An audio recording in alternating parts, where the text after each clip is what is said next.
Hi, good day everyone. So this is the last part of our lecture on the second law of thermodynamics. So since we are done with the concept of heat engines and refrigerators, it is safe now to state the second law of thermodynamics. So this is basically the statements of the second law of thermodynamics. It can be stated in several ways. So for the engine statement of the second law, so this is the engine statement of the second law. It states that second law of thermodynamics states that it is impossible for any system to undergo a process in which it absorbs heat from a reservoir at a single temperature and converts the heat completely into mechanical work, with the system ending in the same state in which it began. So we call this one as the engine statement of the second law. And for the refrigerator statement of the second law, it states that it is impossible for any process to have as its sole result the transfer of heat from a cooler to a hotter body. So manong ingon last time na imposible nga mo-flow ang heat from a cooler to hotter body. So you need some outside quantities, we call that one as work. So kinahanglan ka og work, and katong work is gikan sa katong compressor nimo sa imong refrigerator. So imposible because of the second law, i-state sa second law nga it is impossible to transfer heat from a cooler to a hotter body. You need para mabuhat nimo ning refrigerator nga device, you need some work from a source, say compressor. Okay, so this is the second law of thermodynamics. So kung ang tao nimo ni ang energy flow diagram kani siya, kini this is impossible manang gingon ano, it defies the second law of thermodynamics. Kaning direction from cooler to hotter is impossible. This one is the heat engine, right? This is the heat engine nga schematic flow diagram sa imong heat engine. And this one is also impossible, dili because of second law of thermodynamics, dili siya ma-convert into work totally ang imong heat. Okay? If a workless refrigerator were possible, it could be used in conjunction with an ordinary heat engine to form a 100% efficient engine, converting heat QH minus QC completely to work. Okay? Also this is also impossible. This one is the refrigerator nga engine. This one is also impossible. Okay? So that is second law of thermodynamics. So natay engine statement and naputay refrigerator statement of the second law. Okay? So we have this a hypothetical idealized heat engine that has the maximum possible efficiency consistent with the second law. We call this one as Carnot cycle. So sa Carnot cycle natay upat ka process, duha ka adiabatic segments, kaning blue na part, and then napo koy duha ka isothermal segments. So isothermal meaning constant ang temperature. So from A to B, ang process niya is isothermal. From B to C, nakoy adiabatic. From C to D, we have isothermal, and nakoy from D to A, we have adiabatic segment. So take note sa tulo ka cycle nga ito na-discuss, itong gasoline engine, diesel engine, and this Carnot cycle. Okay? So laylay siya og mga process nga giagian. Ang nakanindot sa Carnot cycle kay mas dako ang iyahang efficiency. Okay? Mas dako iyang efficiency compared to gasoline and diesel engine. Okay? And the efficiency is given by in terms of temperature, Tc and Th. Okay? So Tc is the temperature at cold reservoir, and Th is the temperature of hot reservoir. So kung lantaw nimo ang equation sa iyang efficiency, it is equal to Th minus Tc over Th. So, pwede nimo i-increase, pwede nimo madako ang efficiency depende sa temperature sa imong hot reservoir and sa imong cold reservoir. So, mas dako ang og efficiency kung dako kay ang temperature sa imong hot reservoir and gamay po ang temperature sa imong cold reservoir. Okay? So, kung maka-create ka og engine na the hot reservoir has higher temperature and the cold reservoir has low temperature, then possible nga mudako or dako ang percentage or ang efficiency sa imong engine. Okay? Take note, the efficiency is given by its temperature. And also, we have this relationship of the heat and temperatures, which is equal to this. Okay? This is the heat transfer in a Carnot engine. It is equal to the QC over QH equal to minus TC over TH. Pwede mo siya relate ang mga heat sa ihang temperature for a Carnot engine. Okay? So, for example, a Carnot engine takes 2,000 joules of heat from a reservoir at 500 Kelvin, does some work and discards some heat to a reservoir at 350 Kelvin. How much work does it do? How much heat is discarded? And what is its efficiency? So we have this Carnot engine. Okay, so given ang iyang QH is equal to 2,000 joules and ang iyang TH is equal to 500 Kelvin. And then this QH is converted partially into work, okay? And then naka-reject na heat, dira, I call that one as QC, where the temperature is TC, which is given equal to 350 Kelvin. So ang pagkitaon is how much work does it do? So pila ang work, pila ang QC, and pila po ang iyang efficiency. Okay? So first, solve sa nako si QC. To solve for QC, we have this relationship sa last na one, we have this relationship of heats and temperatures. So QC here is equal to minus QH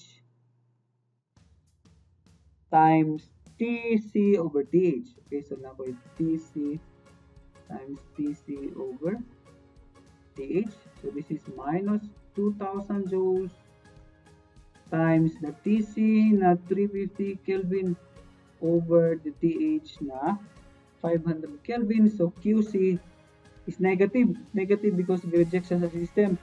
This is equal to 1,4 joules of energy. Okay? So this is my QC. So if this is 1,4 joules of energy, meaning from 2,000, nag-reject ka og heat nga 1,4, so it means na your work is just the difference between these two.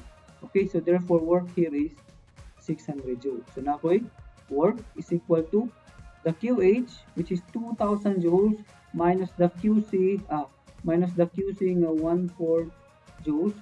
So work is equal to 600 joules. Okay, so this is work. How about the efficiency? Efficiency is given in terms of temperature equal to TH minus TC over TH, or you can write this as 1 minus TC over TH. So we have 1 minus TC is 350 Kelvin. This one is 500 Kelvin. So this is equal to 0.30. So efficiency now in percentages is equal to 30%. So this will be the efficiency of this Carnot engine. Okay. So you have QC, the heat rejected, equal to 1,4 joules. Work done is 600 and the efficiency is around 30%. So that is for Carnot engine. Okay, so let's now move to our last topic. Sa kaninga chapter, we call this one as entropy. So notice in the previous natong discussion, we only state the second law of thermodynamics. So natay engine statement sa second law, naputay refrigerator statement sa second law. Pero wala pa nato siya gibutang into equation. That is why natay gitawag ang term entropy. Okay? So entropy is basically the equation of our second law of thermodynamics. So what is entropy? It provides a quantitative measure of disorder. Take note, Many processes proceed naturally in the direction of increasing randomness. For example, adding heat to a body increases average molecular speeds, therefore molecular motion becomes more random. Also, the explosion of the firecracker shown increases its disorder and entropy. So kung may disorder, it's basically gadin siya og entropy. So unsa adayning entropy? So unsa ang equation sa entropy? So we introduce the symbol S for the entropy of the system, and we define the infinitesimal entropy change ds during an infinitesimal reversible process at absolute temperature T given as dq over T. Okay, so this is for infinitesimal reversible process. If a total amount of heat Q is added during a reversible isothermal, take note isothermal is constant temperature, process at absolute temperature T, so fixed amount T, the total entropy change is given by this. Okay, take note, S2 is final entropy, S1 is initial entropy, and it is equal to Q over T. While the total entropy change over any reversible process, you can write this to, you can write that into integral. Okay, we can write that into integral. So delta S is just equal to integral of dq over t, where 1 is the initial state and 2 is your final state. So this will be the equation of the entropy. Okay, the second law of thermodynamics can be stated in terms of entropy. And this is the statement. Second law in terms of entropy states that no process is possible in which the total entropy decreases when all systems taking part in the process are included. So for example, the entropy of the ink-water system, it increases as the ink mixes with the water. So the mixing of colored ink and water starts from a state of relative order, which has low entropy, in which each fluid is separate and distinct from the other. Now the final state, after mixing, it is more disordered. More disordered meaning it has a greater entropy. Okay, here are some examples regarding entropy. What is the change of entropy of a 1 kilogram of ice that is melted reversibly at 0 degrees Celsius and converted to water at 0 degrees Celsius? So there is a phase change here. Take note, kung mag-phase change ta, always makita nato ng heat of fusion, vaporization, and itong sublimation. So take note, heat of fusion of water is equal to 3.34 times 10 to the 5 joules per kilogram. So entropy here, take note, there is no change in temperature. Ang phase lang nag-change, no? So the entropy now, solution, we have the delta S, which is equal to the final state minus initial state. Take note, this is an isothermal process because wala imong temperature is fixed. So you can use this equation, Q over T. Okay, so this is an isothermal process.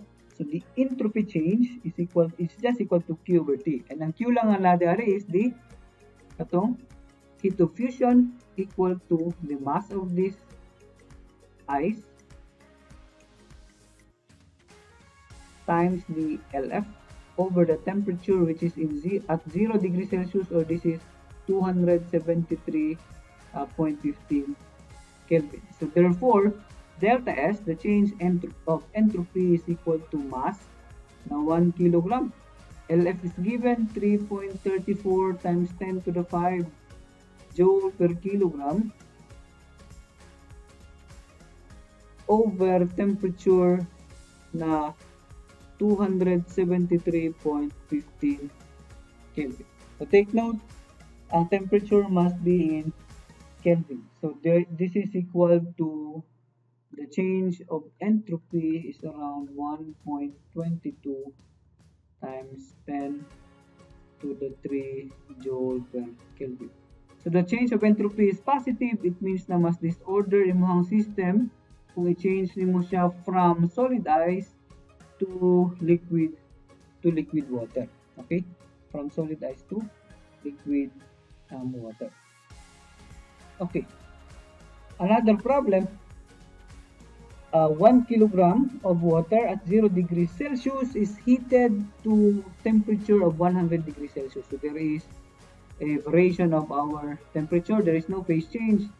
Okay, water lang yapon siya pero nag-vary ang temperature. Compute its change in entropy assuming that the specific heat of water is 4190 joules per kilogram Kelvin.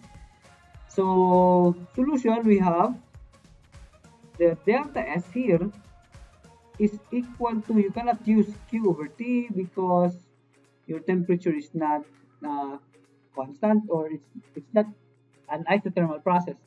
So therefore, you will use this equation integral of dq over T integrated from the initial state to the final state. And we know dq from heat and temperature nga topic, dq is equal to mc, the change in temperature, right? The delta T. So therefore, the delta S, the change of entropy, is equal to integral of mc delta T, nako isa ka T nga sobra, so nako over T. M and C are constants. Integrate this one from initial temperature to final temperature because ang imong integration is in terms of temperature lang. So pagkawas na ko si MC, nabilin is dt over T, and we know the integral of this.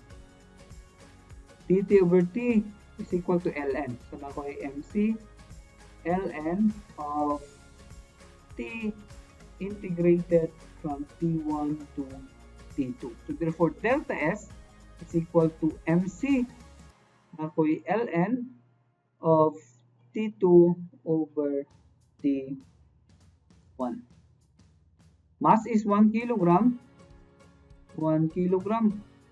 C is 4190 joule per kilogram Kelvin, and ln of T2.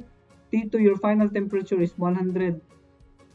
Your T1 is 0, but take note, convert this to Kelvin. So this is 100 degrees Celsius is 373.15 Kelvin. 0 degrees Celsius is 273.15 Kelvin. So therefore, this is equal to 373.15 Kelvin, 273.15 Kelvin. So therefore, delta S, the change of entropy, is equal to, well, calculate this one, okay, 1.31 times 10 to the 3 joule per Kelvin. So this is now the change in entropy. Very simple, okay? So that's entropy. So this is the last part, the microscopic interpretation of entropy. So usually makita na to ning kaning equation for entropy in our statistical mechanics. This one, kita na to ning equation for entropy sa ato ang statistical mechanics sa inyong major na subject for microscopic interpretation of entropy. So it is equal to this K is Boltzmann constant, and it is multiplied by ln of W, where W is the number of microscopic states for the given macroscopic state. Again, makita na to ni siya always sa statistical mechanics na to nga subject. And that would be all. Thank you for listening.